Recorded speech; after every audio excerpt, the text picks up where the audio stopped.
গ্রামে এসে কোনো জায়গায় পাচ্ছি না ছোট ছোট মাছগুলো। বিলির মাছ খাওয়ার চিন্তা ভাবনা বাদ দিয়ে দেন, ও আশা পূরণ হবে না আপনার।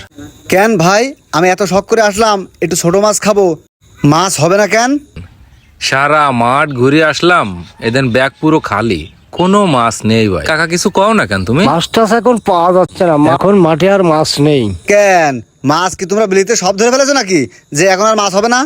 আরে বাপু, তোমরা যে বিলির মাছ খাবা, সে মাছ টাছ তো এখন আর নেই, খাবা কমতে। কেন কাকা, কি কাজ করতেছি আমরা যে বিলির মাছ থাকবে না? আগে আমাকে ছোটবেলায় দেখতাম বাপ চাচারা ধান লাগাতো মাঠে, ধান অত কটটুক, ওই বিঘেই 6 মণ 7 মণ।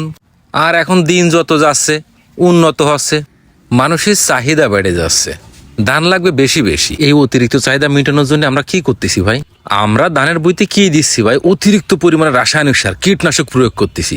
আর এই রাসায়নিক সারগুলো যাচ্ছে কোন জায়গায়? মাটিতেই যাচ্ছে। ভাই একটা জিনিস বোঝেন, এই মাছ, বিলির মাছ, এরা থাকে মাটিতেই। আপনারা আর একটু ক্লিয়ার করি, আমাদের এই বিলির মাছ যখন পানি শুকিয়ে যায় তখন কোথায় থাকে? এই মাটির তলেই থাকে। হ্যাঁ তাই তো।